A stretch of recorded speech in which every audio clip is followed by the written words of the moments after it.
distinguished heads of state and government, distinguished Secretary General, I would like to express my gratitude to the government of the United Arab Emirates and the General Secretariat of the Organization of Islamic Cooperation for organizing the second OIC Summit on Science and Technology. Azerbaijan is an active member of the OIC family and closely cooperates with member states both bilaterally and within international organizations. Over the past few years, about 10 meetings of the Ministers of Foreign Affairs, Culture, Tourism, Education, Labor, and other ministers of the OIC member countries have been held in Azerbaijan. Azerbaijan has always made efforts to strengthen solidarity among Islamic countries, one reflection of which was hosting the 4th Islamic Solidarity Games in 2017, with the participation of 54 states. We have also launched a scholarship program for citizens of the OIC member states to study in our country.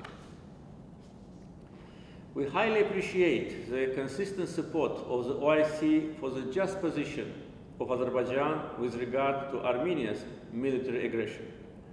Since the Casablanca summit of OIC in 1994, over 80 resolutions have been adopted condemning the aggression of Armenia against Azerbaijan and supporting our sovereignty and territorial integrity. The establishment of the OIC Contact Group on the aggression of the Republic of Armenia against Azerbaijan in 2016 needs to be particularly mentioned to this end. For its part, Azerbaijan has always supported the OIC member states and strived for ensuring stronger solidarity and cooperation among Islamic countries. The COVID-19 pandemic has created unprecedented challenges for the world. In its capacity as the chair of the non-aligned movement, Azerbaijan initiated and successfully held the NAM summit in response to coronavirus in May 2020. We also initiated the holding of the special session of the United Nations General Assembly at the level of heads of state and government in December 2020. Azerbaijan made voluntary financial contributions to the World Health Organization in the amount of $10 million and provided humanitarian and financial assistance to more than 30 countries, including a number of OIC member states with respect to coronavirus.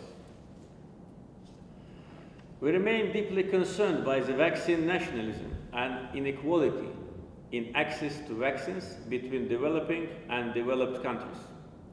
According to international reports so far, more than 82% of the world's vaccine doses have been purchased by wealthy countries, while only 0.3% have gone to low-income countries. We reiterate our call upon developed countries and international donor organizations with respect to providing necessary financial assistance to developing, in particular, least developed countries. As you know, Armenia for almost 30 years kept under occupation almost 20% of the territory of our country. Armenia conducted ethnic cleansing against Azerbaijanis. More than 1 million Azerbaijanis became refugees and IDPs. Armenia committed Khojaly genocide, which was recognized by 13 countries. 4 UN Security Council resolutions of 1993 demanding immediate, complete, and unconditional withdrawal of the armed forces of Armenia from Azerbaijan's occupied territories, declarations of the non-aligned movement, resolutions of the OIC, relevant decisions of OSCE, and other international organizations constituted a legal basis for the settlement of the conflict. However, Armenia did not comply with demands of the international community and tried to keep our lands under occupation forever. In July, August, and September 2020, 3 times, Armenia resorted to military provocations along the state border and the former line of contact, killing innocent civilians and instigating the war. In response to the large-scale military attack launched by Armenia last September, Azerbaijan conducted a counterattack operation which resulted in liberation of a large part of occupied territories. After the total defeat in 44-day patriotic war, Armenia had to sign an act of capitulation on 10 November 2020 and was obliged to withdraw its troops from the remaining part of Azerbaijan's territories. Azerbaijan itself ensured the implementation of UN Security Council resolutions of 1993. Thus, Azerbaijan resolved the 30 years long conflict and restored its territorial integrity and historical justice by military political means. We highly appreciate the resolute stance demonstrated during the war by the OIC. The OIC issued statements supporting Azerbaijan. Particularly, I would like to express my gratitude to Turkey, Pakistan, and Afghanistan, which expressed political support to us from the first days of the war.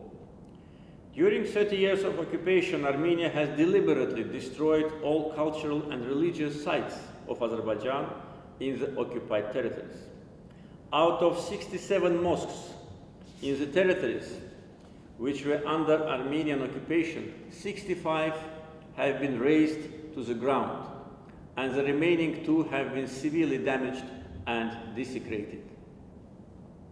I will send to my colleagues an illustrative book which contains brief info and photos of our towns and villages before and after occupation, reflecting the total devastation and destruction of all religious and historic monuments of Azerbaijan. In its resolutions, the OIC strongly condemned the destruction and desecration of Islamic historical and cultural relics and shrines by Armenia in the formerly occupied territories of Azerbaijan. Using this occasion, I would like to express my special gratitude to His Excellency Mr. Yusuf bin Ahmed Al-Ottamein, Secretary General of the OIC, for paying a visit to Azerbaijan this April and for his sincere words of congratulations with respect to our victory. During his term in office, the Secretary General has visited Azerbaijan 6 times, which is a reflection of his support and respect for our country. He made significant contribution to increasing the international influence of the OIC and enhancing the solidarity among the OIC member states. This year, the OIC Secretariat, the OIC Contact Group on the aggression of Armenia against Azerbaijan, and the ISESCO's delegation visited liberated territories of Azerbaijan and witnessed vandalism committed by Armenia against the Islamic heritage. We observe attempts by Armenia to strengthen its relations with Islamic countries. A country that used our mosques as stables for pigs and cows and insulted the feelings of all Ummah cannot be a friend of Muslim countries and Muslims. Since the topic of today's summit is about science and technology, I would like to highlight that strengthening the scientific and technological potential of our country is among our top priorities. Azerbaijan is a member of the International Space Club. Today we have 3 satellites, 2 for telecommunication and 1 Earth observation satellite. Azerbaijan was selected to host International Astronautical Congress to be held in 2023. It's a sign of recognition of Azerbaijan's achievements in this sphere by the international space community. Recently, I identified 5 national priorities on socio-economic development for the next decade of Azerbaijan, one of which envisages creating competitive human capital and space for modern innovations. The government takes tangible steps for the development of innovation and startups ecosystem. Azerbaijan signed an agreement with the Davos World Economic Forum to establish Azerbaijan affiliate of the Center for the Fourth Industrial Revolution Network. I have declared all the liberated territories of Azerbaijan as a green energy zone. We will use the most advanced and innovative technologies in the restoration and reconstruction of liberated territories. The smart city and smart village concept will be applied. We would like to see companies from Brazilian OIC countries participate in the reconstruction process of the liberated territories of Azerbaijan. Thank you.